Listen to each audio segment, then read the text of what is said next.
Kingston Penitentiary, Canada's most notorious former prison, is at the center of a new debate.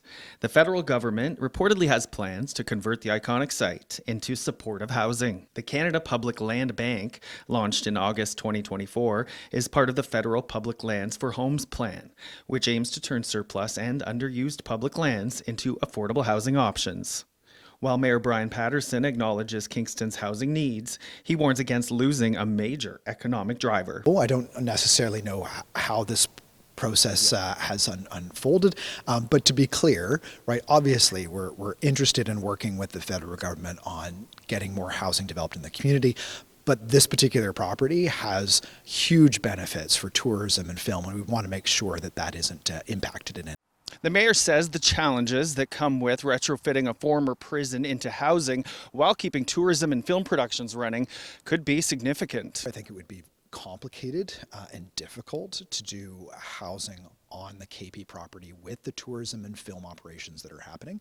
The mayor believes there are other ways to address housing without losing a key part of the local economy. At the end of the day, we're always happy to have more discussions about opportunities for housing. But again, there's lots of other federal government properties that we think would be great candidates. MP Mark Garrettson says the site's future is still open to discussion, emphasizing that its transfer process is only in the early stages. It needs to be turned over from Corrections to Canada Lands, and then we can start to really push the opportunities to create a long-term lease with the city. So I don't think it's a fait accompli that this will be torn down or anything like that.